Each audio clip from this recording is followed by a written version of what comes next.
దేవుని శ్రేష్టమైన నామానికి మహిమ ఘనత ప్రభావములు కలుగును గాక. అందరూ దేవునికి స్తోత్రం చెప్దాం. హల్లెలూయా. మనమందరం కలిసి కొద్ది నిమిషాలు దేవుని వాక్యాన్ని మనం ధ్యానం చేద్దాం. పరిశుద్ధ గ్రంథమైన బైబిల్లో నుండి యోహాను సువార్త 1వ అధ్యాయం 43వ వచనం నుండి దేవుని వాక్యాన్ని మనం చదువుతున్నాం. మరునాడు ఆయన గలిలయకు వెళ్ళగోరి ఫిలిప్పును కనుగొని నన్ను వెంబడించమని అతనితో చెప్పారు. ఫిలిప్పు బెత్సయిదా వాడు, అనగా ఆంద్రియ, పేతురు అను వారి పట్టణపు కాపురస్తుడు. ఫిలిప్పు నతానీయులను కనుగొని ధర్మశాస్త్రంలో మోషేయు ప్రవక్తలను ఎవరిని గురించి రాసిలో ఆయనను కనుగొంటిని. ఆయన యోసేపు కుమారుడైన నజరేయుడగు యేసు అని అతనితో చెప్పాను. దేవునికి స్తోత్రం. ఈ వాక్య భాగంలో నుండి మనం కొన్ని విషయాలు ధ్యానం చేద్దాం. 43 నుండి 51 వచ్చిన వరకు కూడా చాలా మంది వ్యక్తులు కనబడుతున్నప్పటికీ ఈరోజు నతానీయేలు గురించి మనం ధ్యానం చేస్తాం.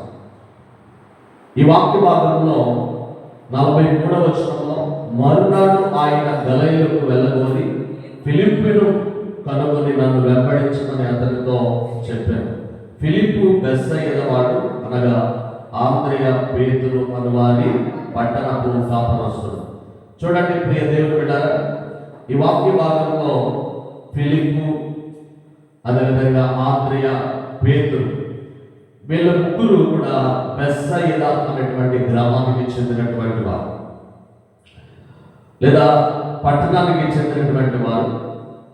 ఫిలిప్పు యేసుక్రీస్తు ప్రభుల వారిని గురించి విన్న తరువాత ఆ సంతోషాన్ని, ఆనందాన్ని అనుభవిస్తున్నటువంటి అతను ఇంకా అనేకులకు యేసును పరిచయం చేయాలని ఆయన ఒక అతని దగ్గరకు వెళ్ళాడు.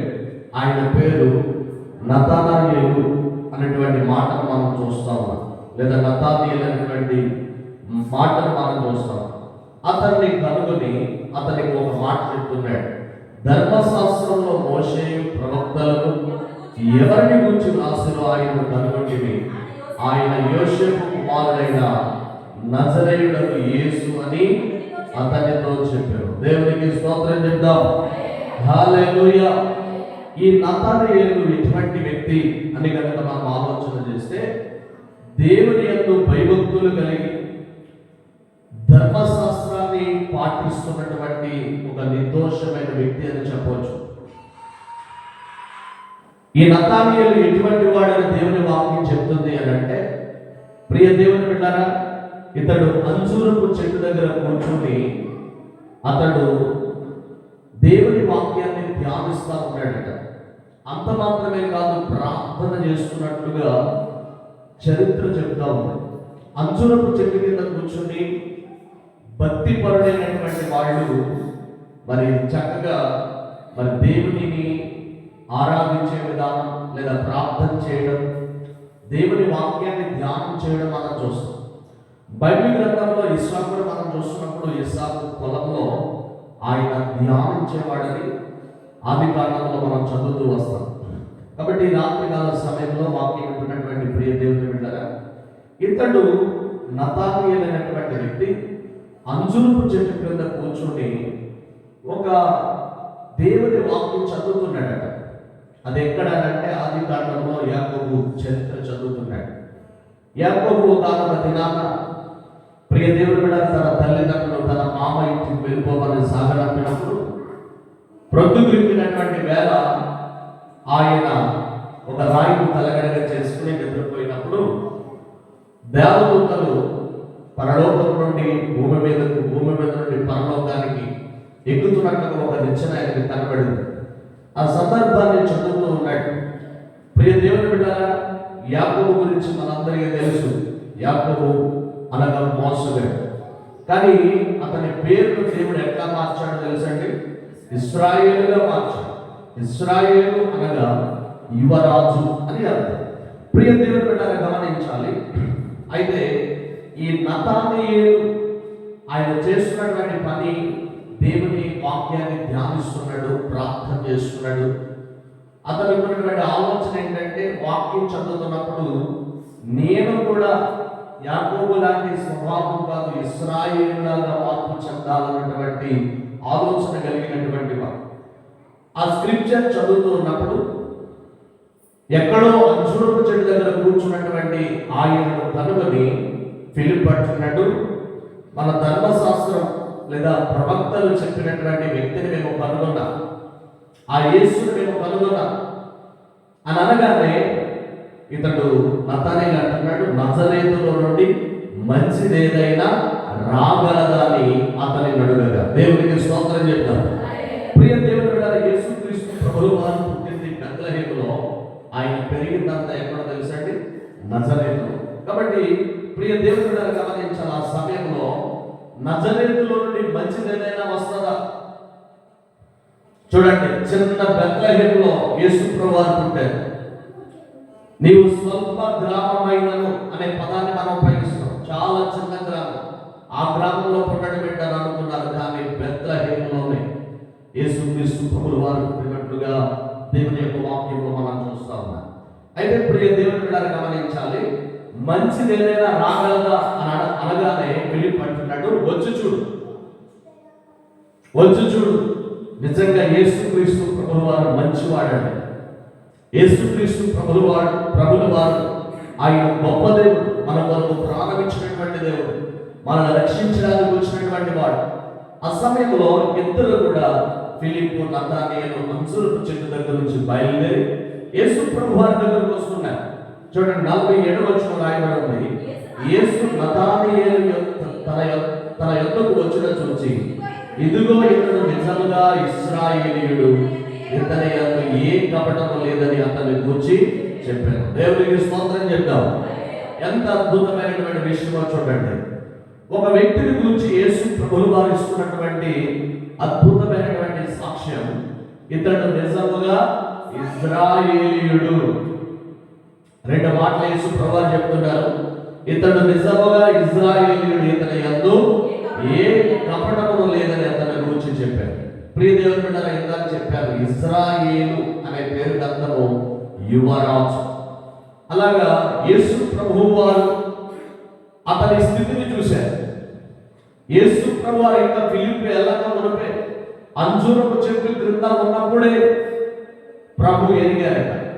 అందుకనే దేవుని యొక్క వాక్యంలో రాయబడినటువంటి మాట చూడండి. దేవుని వాక్యంలో యోహాను సువార్త 2వ అధ్యాయం 24వ వచనంలో ఒక చక్కని మాట రాయబడి ఉంది. అయితే యేసు అందరిని ఎరిగిన వాడు కనుక ఆయన తన వారి వశము చేసుకోలేదు, ఆయన మనుషుని ఆంతర్యమును ఎరిగినవాడు కనుక ఎవడును మనుషుని గురించి ఆయనకు సాక్ష్యమి అనంతరలేదు. దేవునికి స్తోత్రం. చూడండి, యేసు ప్రభువు వారు అందరినీ ఎరిగినటువంటి వాడు. చూడండి, మనము ఎవరైనా తప్పు చేశారనుకోండి, సాక్ష్యం ఇస్తాం, పలానా చోట్ల కనబడ్డాడండి, దేవునికి విరోధమైన పని చేసేటండి అని సాక్ష్యం చెప్తామట. కానీ దేవునికి మన కోసం చెప్పనవసరం లేదు, మనల్ని, మన ఆంతర్యాన్ని కూడా ఎరిగినటువంటి వాడు. దేవునికి స్తోత్రం చెప్తాం. ప్రియ దేవుని బిడ్డలారా, యేసు ప్రభువు వారు ఇక్కడ ఉన్న అలనాడు సరిగా దారిలో ఉన్నప్పుడు, ఆయన దారిలో కానీ బెత్సయిదాలో కానీ ఉన్నప్పుడు, ప్రియ దేవుని బిడ్డలారా, వేరే ప్రాంతంలో ఏం జరుగుతుందో యేసయ్యకు తెలుసు. ఎందుకంటే ఆయన దేవుడు, సర్వశక్తివంతుడు. ప్రియ దేవుని బిడ్డలారా, ఆత్మదేవుడు, అన్ని చోట్ల ఒకేసారి ఉండడానికి వీలు ఉంది. ప్రియ దేవుని దేవుడు ఒక ప్రాంతానికి, ఒక స్థలానికి, ఒక మందిరానికి పరిమితమైనటువంటి దేవుడు కాదు మన దేవుడు. మనం ఆరాధిస్తున్నటువంటి దేవుడు ఆత్మస్వరూపుడు. దేవునికి స్తోత్రం, హల్లెలూయా. ప్రియ దేవుని బిడ్డలారా గమనించాలి, మొట్టమొదటిగా యేసు ప్రభువు వారు చెప్తున్నటువంటి మాట, నిజముగా ఇతడు ఇశ్రాయేలీయుడు, ఇతని యందు ఏ కపటమునో లేదని అతని గురించి చెప్పాను. దేవునికి స్తోత్రం చెప్తాం. చూడండి, కపటము అంటే మోసం, వంచన, ఇంకా చెప్పాలంటే నటన. ప్రియ దేవుని బిడ్డలారా, ఏ కపటము అతనిలో లేదు. దేవుని యొక్క వాక్యం చెప్తుంది అతనిలో మోసం లేదని యేసు ప్రభు వారే ఒక అద్భుతమైన సాక్ష్యం ఇచ్చారు. ఈ రోజున వాక్యం వింటున్నటువంటి మన యొక్క ఆత్మీయ జీవితంలో దేవుడు కోరుకునేది ఏంటంటే మనము కపటము కలిగిన వారిగా కాదు కానీ నిష్కపటలుగా ఉండాలట. దేవునికి స్తోత్రం. యేసు ప్రభు వారు అన్నారు, మీరు పాముల వలె వివేకులను పావురం వలె నిష్కపటలుగా ఉండాలి. ప్రియ దేవుని అందుకనే పావురాయిని లేదా పావురమును శాంతికి చిహ్నంగా ఎగరవేస్తూ ఉంటారు. ఎందుకు ఎగరేస్తారంటే దానికి చేదు కొట్టుంటారు, చేదు ఉండదు. ప్రియ దేవుని ఎంతో మృదుత్వం కలిగినటువంటిది. కాబట్టి ఈరోజు దేవుడు మనకి నేర్పిస్తున్నటువంటి పాఠం ఏమిటంటే ఈ నతానీయేలులో ఉన్నటువంటి శ్రేష్టమైన లక్షణం కపటం లేదు. ఇతని జీవితంలో పాపం లేదని చెప్పలేదు యేసయ్య. ఇతని జీవితంలో పుట్టినప్పటి నుంచి ఏ తప్పు చేయలేదని చెప్పలేదు, కానీ ఒక అద్భుతమైన సాక్ష్యం ఇస్తున్నాడు యేసు ప్రభువు వారు. ఏమని అంటే ఇతనిలో ఏ కపటం నాకు కనబడలేదు. దేవునికి స్తోత్రం. ఈరోజు మన జీవితాన్ని మనం పరిశీలన చేసుకుంటే మన జీవితం ఎలా ఉందో ఒకసారి మనం ఆలోచించాలి. ప్రియ దేవుని బిడ్డ, అద్భుతమైనటువంటి విషయం ఏమిటంటే మనలో కపటం ఉందేమో, మోసం ఉందేమో, మోసపు మాటలు, మోసపు ఆలోచనలు, మోసపు ఉపాయాలు మనం తెలియజేస్తున్నట్లయితే దేవుడు కోరుకుంటున్నటువంటి విషయం ఏమిటో తెలుసండి, మనం కపట కలిగిన వారిగా మనం ఉండకూడదు కానీ నిష్కపటంగా ఉండాలట. దేవునికి స్తోత్రం చేద్దాం. హల్లెలూయా. ఆ సమయంలో ఇంకొక ప్రశ్న యేసు ప్రభువు వారు అడుగుతున్నారు. చూడండి 45వ వచనం. నన్ను నీవు ఎలా ఎరుగుదువని నతానీయేలు ఆయన అడుగుగా యేసు, ఫిలిప్పు నిన్ను పిలవక మునుపే నీవు ఆ అంజూరపు చెట్టు క్రింద ఉన్నప్పుడే నిన్ను చూచితినని అతనితో చెప్పాను. దేవునికి స్తోత్రం. చూడండి, ఫిలిప్ ఇంకా ఎల్లక మునుపే ఆ అంజూరపు చెట్టు క్రింద ఉన్నప్పుడు యేసు ప్రభువు వారు ఎవరిని చూశారట? నతానీయేలును చూశారు. ఆ సమయంలో అతను అంటున్నటువంటి మాట చూడండి 4వ వచనంలో. నతానీయేలు, బోధకుడా, నీవు దేవుని కుమారుడు, ఇశ్రాయేలు రాజు అని ఆయనకు ఉత్తరమిచ్చును. దేవునికి స్తోత్రం. ఆశ్చర్యపడిపోయాడు ఆయన. చూడండి, చేస్తున్న సంగతులన్నీ చెప్పినప్పుడు నిజంగా ఆశ్చర్యం వేస్తుంది. సమరయ స్త్రీ విషయంలో అదే జరిగింది. తాము చేస్తున్నవన్నీ యేసు ప్రభువు వారు చెప్పారు. ఆశ్చర్యపడిపోయారు. వెంటనే నిజ రక్షకుడు, లోక రక్షకుడు అంగీకరించింది. ఇక్కడేమో నతానీయేలుతో యేసు ప్రభువు వారు అంటున్నారు, ఫిలిప్పుని దగ్గరికి రాకమునుపే, నిన్ను ఇన్వైట్ చేయకముందే ఆ అంజూరపు చెట్టు క్రింద ఉన్నప్పుడే నేను ఎరిగాను, చూచానంటున్నాడు ఆయన. ప్రియ దేవుని ఆ సమయంలో నిజంగా ఫిలిప్పు చెప్పిన దానికంటే ఇక్కడికి వచ్చి యేసు ప్రభువు వారు ఈ విషయాన్ని చెప్పినప్పుడు ఎంతో ఆశ్చర్యపడిపోయాడు. నీవు నిజంగా మరి దేవుని కుమారుడు, ఇశ్రాయేలు రాజు అని ఆయన ఉత్తరమిచ్చాడు. దేవునికి స్తోత్రం చెప్తాం. హల్లెలూయా. చూడండి 50వ వచనంలో, అందుకు యేసు ఆ అంజూరపు చెట్టు క్రింద నేను చూచిందని నేను చెప్పినందువల్ల నీవు నమ్ముచున్నావా? వీటికంటే గొప్ప కార్యములు చూపునని అతనితో చెప్పాను. దేవునికి స్తోత్రం. 51వ వచనం చూడండి. మరియు ఆయన మీరు ఆకాశము తెరవబడ్డయు దేవుని దూతలు మనుష్య కుమారుని పైగా ఎక్కుటయు దిగుటయు చూతునని మీతో నిశ్చయముగా చెప్పుచున్నాను. దేవునికి స్తోత్రం. చూడండి, ఈ స్క్రిప్చర్ మనం ఆదికాండం 28వ అధ్యాయంలో మనం చూస్తాం. కాబట్టి దేవుడు మనకి ఇతని జీవితంలో నుండి నేర్పిస్తున్నటువంటి పాఠం ఏంటో తెలుసండి.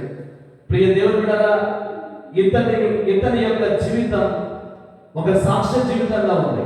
అందుకనే బైబిల్ గ్రంథంలో మనము దేవుని యొక్క వాక్యాన్ని ధ్యానం చేస్తున్నప్పుడు చాలా విషయాలు నేర్చుకోవచ్చు. ఇతడు యేసుక్రీస్తు ప్రభువు వారి యొక్క శిష్యులలో ఒక శిష్యునిగా దేవుడు ఏర్పాటు చేసుకున్నాడు. దేవునికి స్తోత్రం. చూడండి ప్రియ దేవుని బిడ్డలారా, మత్తయి సువార్త 10వ అధ్యాయం.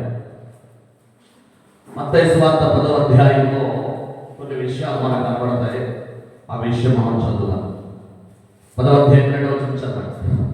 ఆ 12 మంది అపోస్తలుల పేర్లు ఏమనగా, మొదట పేతురు అనబడిన సీమోను, అతని సహోదరుడు అంద్రెయ, జబదయి కుమారుడు యాకోబు, అతని సహోదరుడు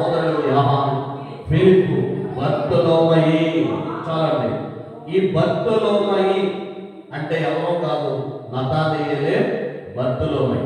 ప్రియ దేవుని గారు గమనించాలి, ఇద్దరు పేర్లు పక్క పక్కన ఉండడానికి గల కారణం ఏంటంటే ఫిలిప్పు యేసు ప్రభు వారి యొద్దకు ఈ నతానీయేలుని నడిపించాడు. దేవునికి స్తోత్రం చేద్దాం.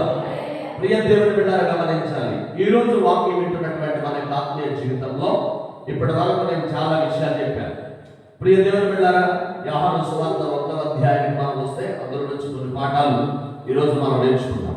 అందరూ బైబిల్ తెరిచి యోహాను సువార్త 1వ అధ్యాయము 45వ వచనం చదువుతాం. ఫిలిప్పు నతానీయేలును కనుగొని, ఎంత అద్భుతమైనటువంటి విషయమో చూడండి.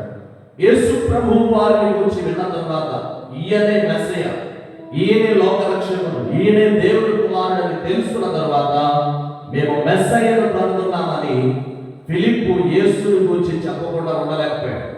కాబట్టి ఈ రోజున మనం కూడా దేవుని యొద్దకు అనేకులను నడిపించే ఫిలిప్పులాగా మనం ఉండాలి. ప్రియ దేవుని బిడ్డలారా, ఈ రోజున మన ప్రాంతంలో చాలా మంది మనకు తెలిసిన వాళ్ళు ఉంటారు. మన గ్రామంలోనే కాదు, మన స్నేహితులు, లేకపోతే ఇరుగు పొరుగు వారు, మన రక్త సంబంధికులు చాలా మంది ఉంటారు. వారికి మనము యేసుని గురించి తెలియచేయాలి. దేవునికి స్తోత్రం చెప్తాం. యేసు రక్షకుడు. యేసు ప్రభు అని నమ్ముకుంటే మీకు బిల్డింగ్ కట్టుకుంటారు, కువైట్ వెళ్తారు. యేసు ప్రభు అని నమ్ముకుంటే మేలు జరుగుతాయన్న పాయింట్ కాదు మనం చెప్పవలసింది. యేసు ప్రభు అని నమ్ముకుంటే మీకు రక్షణ కలుగుతుంది, నిత్య జీవం కలుగుతుందని చెప్పాలి. దేవునికి స్తోత్రం. హల్లెలూయా. యేసు ప్రభు వారు మంచివాడని చెప్పాలి. యేసయ్య సర్వలోకంలో ఉన్న ప్రజలందరి కొరకు ప్రాణం పెట్టాడని చెప్పాలి. ప్రియ దేవుడారా, ఆయనే నిజ రక్షకుడు అని చెప్పాలి. కాబట్టి మనం చెప్పేటువంటి సువార్తగా యేసు ప్రభు వారి లోకానికి రావడం, ఆయన ఎందుకొరకు చనిపోయాడో చెప్పడం, మరలా ఎందుకొరకు తిరిగి లేచాడో చెప్పడం, ఇదే సువార్త. కానీ ఈరోజు చాలా మందికి మరి సువార్త అంటే ఏమిటో కూడా తెలియని పరిస్థితుల్లో చాలా మంది ఉంటా ఉన్నారు. కానీ ఫిలిప్పు ఒక వ్యక్తిని, నతానీయేలును యేసు దగ్గరకు నడిపించాడు. దేవునికి స్తోత్రం. హల్లెలూయా. చూడండి, నతానీయేలు నుండి మనం నేర్చుకోవాల్సినటువంటి పాఠం ఏంటంటే, ఇతడు ధర్మశాస్త్రాన్ని చదువుతున్నప్పుడు లేదా నజరేతు గురించి చాలా తక్కువగా ఆలోచన చేశాడు. ఈ నజరేతులో నుండి ఏది మంచిది రాదని అనుకున్నాడు. యేసు ప్రభు వారు నజరేయుడైన యేసు అని అతడు విన్న తరువాత, అతడు ప్రియ దేవుడు మొట్టమొదటిగా చూసినప్పుడు అంత అంగీకరించలేదు, కానీ విన్నప్పుడు అంత అంగీకరించలేదు. కానీ యేసు ప్రభు వారి దగ్గరకు వచ్చినప్పుడు ఆయన ఇస్తున్నటువంటి సాక్ష్యం ఏంటంటే, ఈయన దేవుని కుమారుడు, బోధకుడు అంటున్నాడు. బోధకుడు, నీవు దేవుని కుమారుడు, ఇశ్రాయేలు రాజు అని సాక్ష్యం ఇస్తున్నాడు. దేవునికి స్తోత్రం చేద్దాం. హల్లెలూయా. ఈయన నతానీయేలులో ఉన్నటువంటి అద్భుతమైనటువంటి లక్షణం ఏంటంటే, ఆ అంజూరపు చెట్టు క్రింద కూర్చొని దేవుని వాక్యాన్ని ఏం చేస్తున్నాడమ్మా? ధ్యానిస్తున్నాడంట. దేవుని వాక్యాన్ని ధ్యానిస్తున్నాడు. ఈరోజు చాలా సందర్భాల్లో మనం ఖాళీగా చాలా సందర్భాల్లో కూర్చుంటాం. అలా కూర్చున్నప్పుడు మనం ఏం చేయాలంటే, ఆదివారం చెప్పిన వాక్యాన్ని లేదా మీరు చదువుతున్న వాక్యాన్ని ఒకసారి జ్ఞప్తికి తెచ్చుకుని దాని వరకు ధ్యానం చేయాలి. చదవటం వేరు, ధ్యానం చేయడం వేరు. అందుకనే బైబిల్ గ్రంథంలో కీర్తన గ్రంథం 1వ అధ్యాయంలో ఒక చక్కని మాట మనం చదువుతాం. చదవండి. దుష్టుల ఆలోచన చొప్పున నడవక, పాపుల మార్గంలో నిలవక, అపహాసకులు కూర్చున్న చోటున కూర్చుండక, యెహోవా ధర్మశాస్త్రమందు ఆనందించు దివారాత్రము దానిని ధ్యానించువాడు ధన్యుడు. దేవునికి స్తోత్రం. దేవుని వాక్యం ధ్యానించే వాళ్ళు ఎవరమ్మా? ధన్యులు. ఈరోజు వార్తాపత్రికలు ధ్యానిస్తున్నారు. ఈరోజు ఇన్స్టాగ్రామ్, అదేవిధంగా యూట్యూబ్, వాట్సాప్, ట్విట్టర్, ఎన్నో సామాజిక మాధ్యమాలలో ఎన్నో వార్తలు ధ్యానిస్తున్నారు. కానీ అవి చూసేవారు ధన్యులని బైబిల్ చెప్పట్లేదు. దేవుని యొక్క వాక్యం చెప్తుంది, దేవుని వాక్యాన్ని ఎవరైతే ధ్యానం చేస్తారో వాళ్ళు ధన్యులు. దేవునికి స్తోత్రం. కాబట్టి ప్రియ దేవుని బిడ్డలారా, నిజంగా ప్రియ దేవుని బిడ్డలారా గమనించాలి, ధర్మశాస్త్రాన్ని బాగా ధ్యానం చేస్తున్నాడట, ప్రార్థిస్తున్నాడు. మరి ఈరోజు ప్రభు నిన్ను నన్ను అడుగుతున్నటువంటి ప్రశ్న, మనము దేవుని వాక్యాన్ని ధ్యానం చేయాలి. రాత్రి చాములందు త్రొవ్వు మెదడు నాకు దొరికినట్లుగా నాకు దొరుకుతుంది అని మరి దావీదు అంటా ఉంటాడు. బైబిల్ గ్రంథంలో నీ ధర్మశాస్త్రమందు ఆశ్చర్యమైన సంగతులు చూచినట్లు నా కన్నులు తెరువమంటాడు. ప్రియ దేవుని బిడ్డలు గమనించాలి. నిజమే, దేవుని వాక్యం చదువుతున్నప్పుడు మనకి ఎన్నెన్నో అద్భుతమైన విషయాలు తెలుస్తాయి. నిజంగా దేవుని మీదే మనం ఆధారపడితే దేవుడు ప్రత్యక్షతలు ఇస్తాడు. దేవునికి స్తోత్రం. యేసుక్రీస్తు ప్రభువు వారు పుట్టినప్పుడు ప్రియ దేవుడు 40వ దినాన దేవుని మందిరంలోకి తీసుకుని వెళ్ళారు. అక్కడ ఒక యాజకుడు ఉన్నాడు, ఆయన పేరు సుమియోను. ఈ సుమియోనుకి దేవుడు ఒక ప్రత్యక్షత ఇచ్చాడు. ఏంటా ప్రత్యక్షత తెలుసండి? నీవు కన్నులారా ఆ రక్షణ చూసేంత వరకు నీవు చనిపోవు. చూడండి, దేవుని వాక్యం ప్రార్థన సహవాసం మనం చేసినప్పుడు దేవుడు ఏమిస్తాడో తెలుసండి?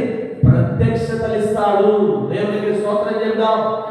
కాబట్టి ప్రియ దేవుని బిడ్డలారా, ఇతని జీవితంలో ఒకవేళ యాకోబు జీవితం గురించి వాక్యం చదువుతున్నప్పుడు యాకోబు మోసగాడు ఇశ్రాయేలుగా మార్చబడ్డాడు.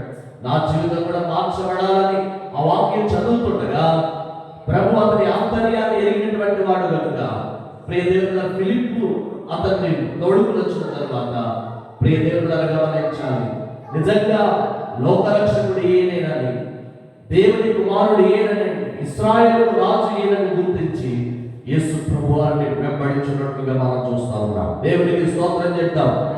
హల్లెలూయా. కాబట్టి మనం కూడా నతానీయులాగా ఏం చేయాలో తెలుసండి? దేవుని వాక్యాన్ని ధ్యానం చేయాలి. దేవునికి స్తోత్రం చేద్దాం. ప్రియ దేవునిలాగా ప్రార్థన చేయాలి. మరి ఆ జీవితం అనుకుందా? ఒకవేళ లేకపోతే మనం కూడా నతానీయుల నుండి మంచి విషయాన్ని మనం నేర్చుకోవచ్చు. రెండవది ఏంటంటే ఇతడు కపటము లేనివాడు. దేవునికి స్తోత్రం చేద్దాం. ప్రియ దేవుని దేవుని యొక్క వాక్యం చాలా స్పష్టంగా మనకు తెలియజేస్తుంది. ఒకసారి చూడండి. కీర్తన గ్రంథం 32వ అధ్యాయం 2వ వచనం. కీర్తన గ్రంథం 32వ అధ్యాయం 2వ వచనం.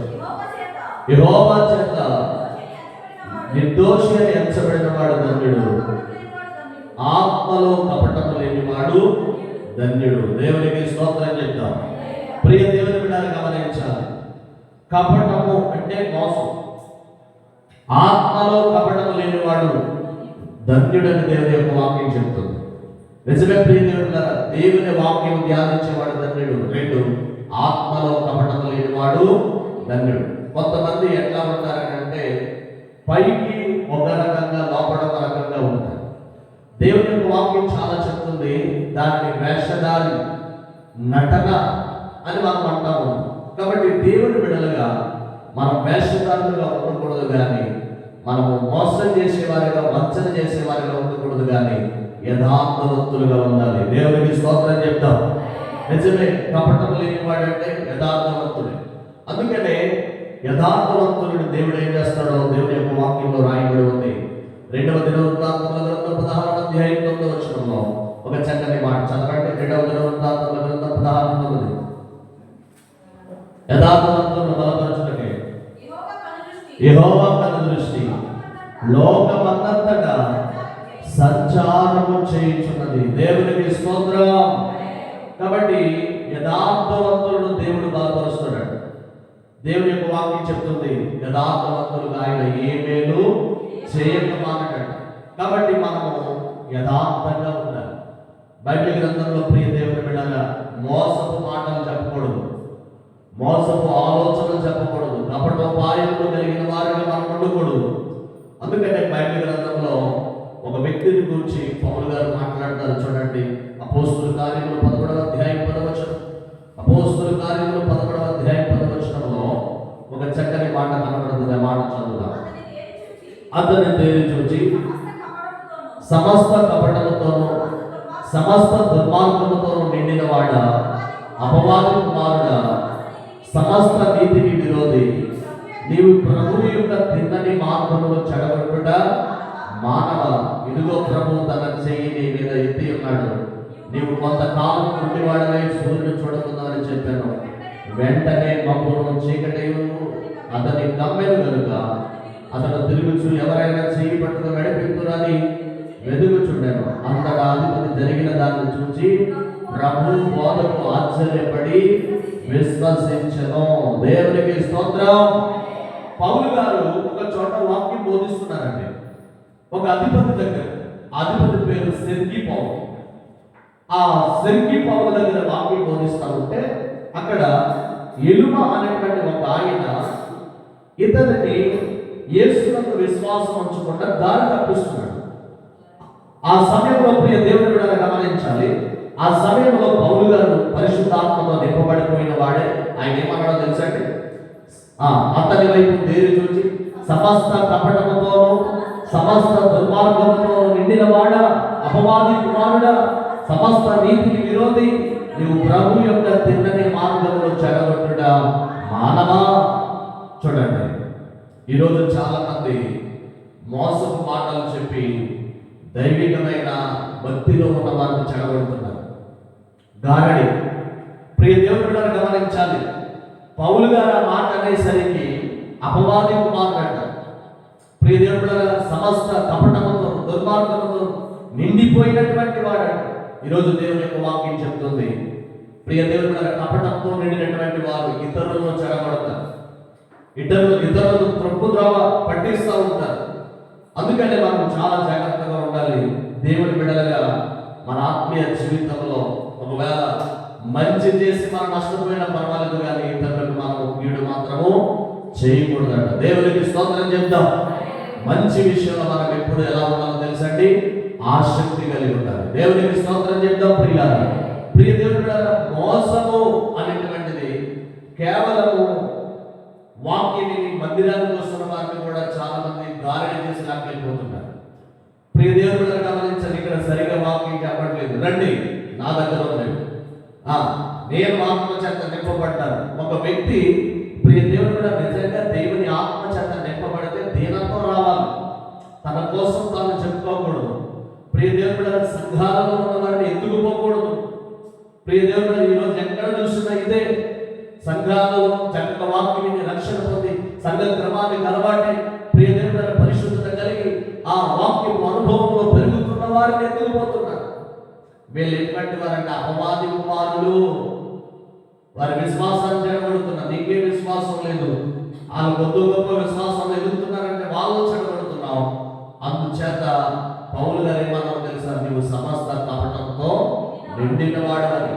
ప్రియ దేవుడు గమనించాలి, కేవలం వాక్య విషయంలోనే కాదు, చాలా మంది ప్రియ దేవుడు బిడ్డారా, యవన కాలంలో అపవాది వేసే గెలలకు చాలా మందిని మోసం చేస్తున్నారు. పురుషుడు, ఒక యవన పురుషుడు, యవన స్త్రీ, ఒక యవన స్త్రీ మరొక యవన పురుషుడిని మోసం చేస్తున్నారు. ప్రియ దేవుడు బిడ్డారా, తల్లిదండ్రులను మోసం చేస్తున్నారు, దేవుణ్ణి మోసం చేస్తున్నారు. ఈరోజు దేవుని యొక్క వాక్యం మనకు తెలియజేస్తున్నటువంటి మాట, మనుషులను మోసం చేస్తున్నారు. దేవుని యొక్క వాక్యంలో రాయబడి ఉంది, మోసం చేసి సంపాదించుకున్న ధనమట క్షీణించిపోతుందట. ప్రియ దేవుని గమనించాలి, దేవుని యొక్క వాక్యంలో మనం జరిగిన మాటలు కనబడతాయి. సామెతల గ్రంథం 26వ అధ్యాయం 24వ వచనం చదవండి. సామెతల గ్రంథం 26వ అధ్యాయం 24వ వచనం. పగవాడు పెదవులతో మాయలు చేసి అంతరంగంలో కపటము దాచుకును. వాడు దయగా మాట్లాడినప్పుడు వాటి మాట నమ్మకము వాడి హృదయంలో 7 హేయ విషయములు కలవు. వాడు తన ద్వేషమును కపట వేషము చేత దాచుకును. సమాజంలో వారి చెడుతనము బయలుపరచబడును. దేవునికి స్తోత్రం. దేవుని వాక్యంలో రాయబడి ఉంది, పగవాడు పెదవులతో ఏం చేస్తాడమ్మా, మాయలు చేసి అంతరంగంలో కపటాన్ని దాచుకుంటాడు. చాలా మంది పెదవులతో చాలా చక్కగా మాట్లాడేస్తారు పగవారైనా, కానీ మన యొక్క అంతరంగంలో ఏమున్నది, కపటం, మోసం. ప్రియ దేవుడు వేషధారణ కనబడ